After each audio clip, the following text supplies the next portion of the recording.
Senator McKenzie.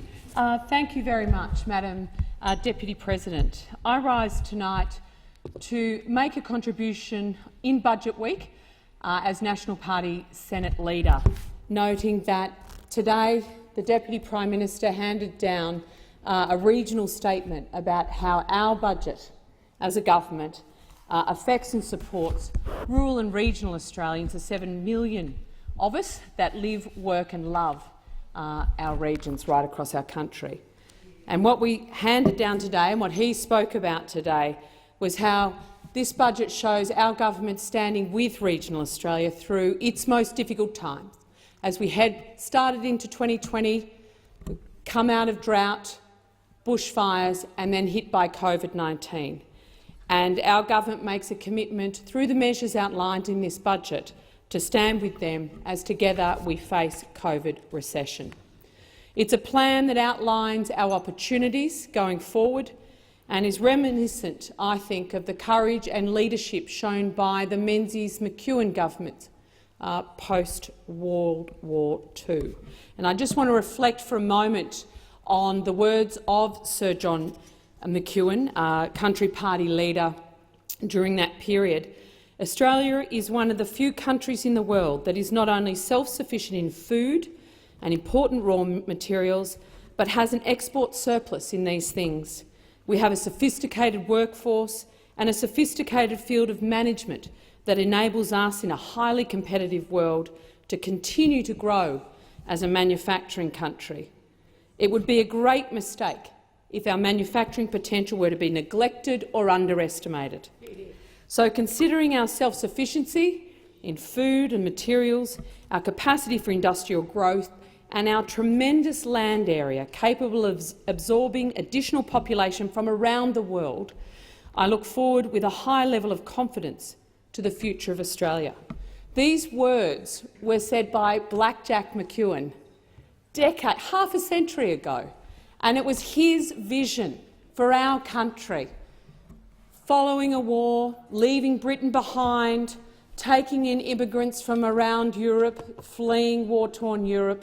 How do we build a nation that is independent, sovereign and prosperous? And it is by securing our national security and our economic security. And he chose to do that through pursuing a policy of full employment. And if you look at our budget measures handed down this week, they too, the McCormack-Morrison government, actually pursuing budget measures that seek to get more Australians back into employment, because we know that is how to drive an economy to ensure our economic security and our prosperity going forward. Blackjack's vision of high confidence for a strong and prosperous future for Australia is something that we in the Nationals absolutely share, and we fundamentally believe the regions are going to be key to achieving that. As Deputy Prime Minister Michael McCormack outlined today, this week's budget delivers economic security because it delivers jobs, and more than half of those who lost their jobs are already back to work thanks to our measures. The government estimates the economy will recover over 950,000 jobs over the next 4 years because of the measures.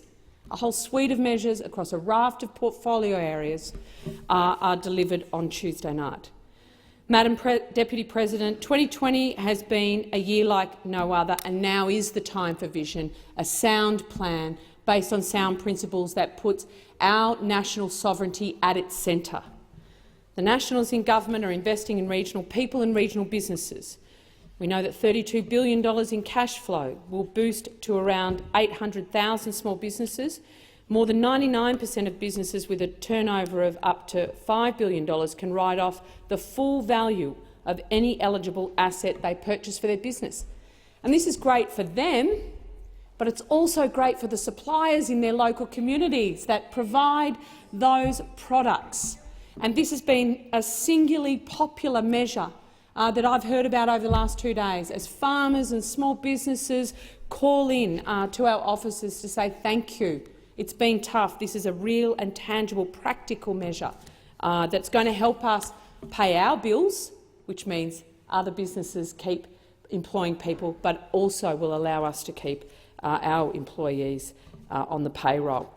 The Nationals in government are delivering a record $110 billion in transport infrastructure program and a $3.5 billion rolling water infrastructure fund to support local jobs and businesses.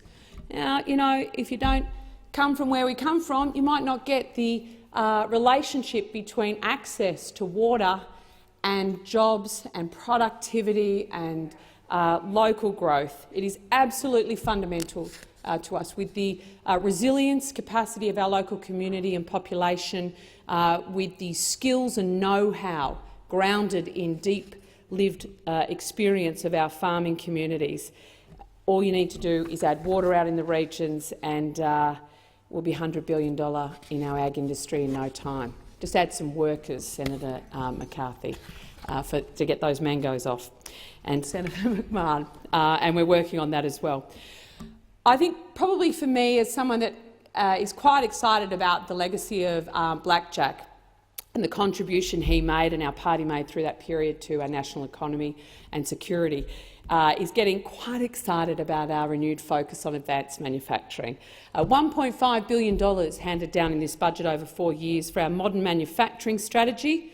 No. Settle down, everyone. This is not 21st century protectionism. It's actually backing our natural capabilities. It's backing our natural capabilities. Food, fibre, minerals, forestry. What a wonderful sustainable industry that is. And it's around 6 particular key areas: resources, critical minerals, food and beverages, medical products, and we've seen some great examples out in regional communities in my home state of Victoria, in Shepparton, actually turning their hand to that PPE task quite quickly. Clean energy, defence and space. We're not wanting this across the board. We're actually wanting to make sure that we are competitive in the areas where we already have a unique competitive advantage. And what I love about it is over half of these areas of strategic importance, the primary product is based in the regions. And so the smart thing is also to have that value-adding piece out in the regions too. We need to make Australia make again. We need production lines humming. We did it post-World War II. This is a budget that seeks to help us recover in a similar way, with a similar sense of optimism and building confidence right throughout our community. And I'm confident that we can do it. We must focus on our sovereign manufacturing capability. What the pandemic has actually exposed is the fragility of so many supply chains across the globe. And I'm really excited about ensuring that we make things here at home again that we might have outsourced, things that are fundamental to ensuring we can feed ourselves, we can keep ourselves safe, and we can actually plan with renewed focus on the future. I'm very proud to be part of a party of government that is a specialist in one thing and one thing only, that is working for rural and regional Australia, making sure that those 7 million Australians have a proud and very loud voice here in the Senate and in the House and within government to ensure that our road to recovery from COVID-19 backs the regions, backs their natural advantages, and I know together we can get through this. Thank the Senate. Yeah. Thank you, Senator Mackenzie. Authorised by Bridget Mackenzie, National Party of Australia, Wodonga.